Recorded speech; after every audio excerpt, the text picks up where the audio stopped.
अस्सलाम वालेकुम, मैं डॉक्टर तैयबा, वेलकम मेरी चैनल।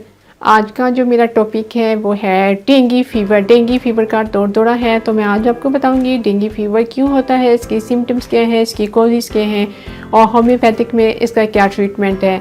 फ़र्स्ट ऑफ ऑल ये है कि जो डेंगू फीवर है इसका बहुत दौर दौरा है। ये एक वायरल इन्फेक्शन की वजह से होती है, ये एक वायरल डिजीज़ है।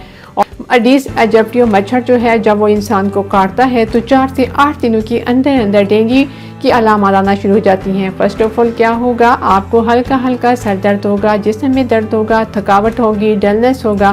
फिर सेकंड डे आपका जो फीवर है वो तेज़ हो जाएगा, साथ साथ आपकी दर्दों में इजाफा हो जाएगा, आपके जोड़ों के दर्दों में, आपके मसल में स्ट्रेचिंग शुरू हो जाएगी। और इसकी मेन वजह क्या है कि प्लेटलेट्स जो होती हैं वो कम होना शुरू हो जाते हैं, अंडर डिहाइड्रेशन शुरू हो जाती है और बुखार जब बढ़ना शुरू हो जाता है और साथ साथ अलामात में इजाफा हो जाता है।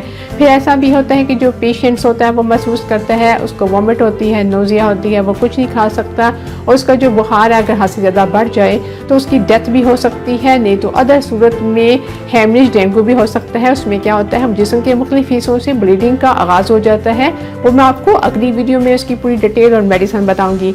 अब ये है कि इसमें होम्योपैथिक में सिम्टम्स के मुताबिक मेडिसन है। और फर्स्ट ऑफ ऑल ये है कि अगर डेंगू का दौर दौरा है तो आप इससे प्रोटेक्शन चाहते हैं तो प्रिवेंशन के लिए यूपीटोरियम है, वो आप जो है उसको यूज़ कर सकते हैं एज आ प्रिवेंशन के तौर पे।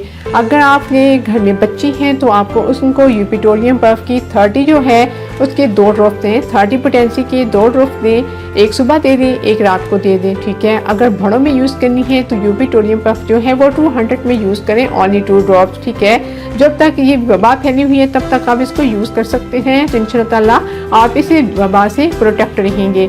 अगर आपको डेंगू हो जाती है तो फर्स्ट ऑफ ऑल यही है कि डॉक्टर से कंसल्ट करें और अपने टेस्ट वगैरह करवाएं और साथ साथ होम्योपैथिक का ट्रीटमेंट करें, तो इंशाअल्लाह ताला बहुत जल्द आप जो है डेंगू फीवर से रिकवर हो जाएंगे।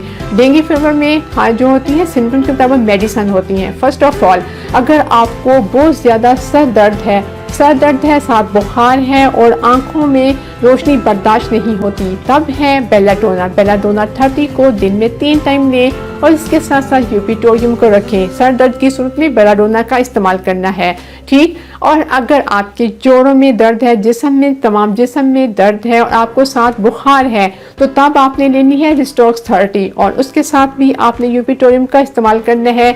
जैसे वो दिन में 3 टाइम लेनी है वैसे ही आपने इसको 3 टाइम लेना है, ठीक है। दूसरी मेडिसिन हो गई और अब तीसरी मेडिसिन है, अगर प्लेटलेट्स की कमी की वजह से और आपको बुखार की वजह से और आपको न्यूट्रिशन की कमी की वजह से थकान हो गई है, डलनेस है और आपका बीपी वीक हो गया है और आपसे बिल्कुल चला नहीं जाता, बोला नहीं जाता, तो तब है जैल्सीमियम 30 है, वो भी 3 टाइम लें। उसके साथ साथ यूपीटोरियम का इस्तेमाल करें। इसके साथ साथ ये है कि आप पानी का इस्तेमाल करें, डिहाइड्रेशन ना होने दें, साथ जूसेस का इस्तेमाल करें, डॉक्टर से भी राब्ता रखें और साथ साथ होम्योपैथिक का मेडिसिन का भी इस्तेमाल करते जाएं। इसके साथ साथ 2 मदर टंक्चर का इस्तेमाल करें। एक है कड़काई पपाए, वो जो है उसको आपने इसके 20 कतरे दिन में 3 टाइम लेने हैं और साथ है ओसियम कैनन जो है उसको भी आपने 20 कतरे दिन में 3 टाइम लेने हैं। 2 मदर टंक्चर का भी साथ साथ इस्तेमाल करें। अगर आपको कड़ी पपाया नहीं मिलता तो उसके अल्टरनेटिव आप पपीते का इस्तेमाल कर सकते हैं और ओसियम कैनन की अल्टरनेटिव अगर आपके घर में तुलसी है तो आप तुलसी का काढ़ा पी सकते हैं। लेकिन कोशिश करें कि जो पेशेंट है उसको ज़्यादा से ज़्यादा जो है पानी पिलाएं, उसको जूसेस पिलाएं, उसकी मेडिकेशन करें और उसको मज़ीद मच्छर के काटने से बचाएं और जहां तक हो सकता है और आप उसको डॉक्टर को दिखाएं, उसका टेस्ट वगैरह करवाते रहें। कोशिश करें कि जो उसके प्लेटलेट्स हैं वो ज़्यादा कम ना हो और उसको डिहाइड्रेशन ना हो। अगर डिहाइड्रेशन हो जाती तो फिर क्या होता है, जिस्म के मुख्तलिफ हिस्सों से ब्लीडिंग शुरू हो जाती है। समटाइम्स जो होता है ब्रेन हेमरेज डेंगू भी हो सकता है। मैं नेक्स्ट वीडियो में उसकी पूरी डिटेल बताऊंगी, उसकी मेडिसिन जो है वो अलग है। अगर आप मेरे चैनल पे नए हैं तो मेरी वीडियो को लाइक कर दें, मेरे चैनल को सब्सक्राइब कर दें, वीडियो को फैमिली फ्रेंड्स के साथ शेयर करें। इंशाअल्लाह नेक्स्ट वीडियो में फिर आपसे मुलाकात होगी। तब तक अपना बहुत सा ख्याल रखिएगा और मुझे दुआ में याद रखिएगा। अल्लाह हाफिज़।